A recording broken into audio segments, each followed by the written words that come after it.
Hi hello welcome to pallus embroidery. ఈ రోజు పల్లూస్ లో మనం హెవీ బాడీ ప్రో డిస్ప్లే గురించి తెలుసుకుందాము. సో అందులో ఫీచర్స్ ఏంటి, ఏ ఆప్షన్స్ ఉన్నాయి అనేది ఈ రోజు వీడియోలో తెలుసుకుందాము. ఇప్పుడు మనం ఈ మిషన్ ఫీచర్స్ గురించి తెలుసుకుందాము.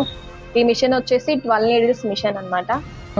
12 నీడిల్స్ మిషన్స్ కాబట్టి 12 థ్రెడ్స్ మనం బ్యాక్ సైడ్ ఈ విధంగా సెట్ చేసుకోవాలి. ఈ మిషన్ ఫ్రేమ్ సైజ్ వచ్చేసి 20x32 అన్నమాట. సో ఫైనల్లీ మన వర్క్ అయిపోయిన తర్వాత ఈ విధంగా ఉంటుంది. ఇది బ్యాక్ నెక్. 2 ఫిట్టింగ్స్ లో బ్లౌజ్ అయితే కంప్లీట్ అయిపోతుంది. ఫస్ట్ ఫిట్టింగ్ లో వచ్చేసి back neck, hand, second fitting లో ఫ్రంట్ నెక్, హ్యాండ్ అయితే మనం వేసుకోవచ్చు. ఈ మిషన్ ప్రో డిస్ప్లే అని చెప్పాను కదా, ఇందులో మెయిన్ వచ్చేసి ఈ డిస్ప్లే అంటే మిగతా మిషన్స్ తో మనం పోల్చుకుంటే దీని యొక్క డిస్ప్లే ఇది స్మూత్ టచ్ అన్నమాట. నాయిస్ తక్కువగా ఉంటుంది. స్మూత్ గా హ్యాండిల్ చేసుకోవచ్చు మనం మిషన్ ఆపరేట్ చేసుకునేప్పుడు. ఈ మిషన్ తీసుకోవాలని ఎవరైతే ఇంట్రెస్టెడ్ గా ఉన్నారో వాళ్ళు స్క్రీన్ మీద కనిపిస్తున్న నెంబర్ కి కాల్ చేసి మీ ఆర్డర్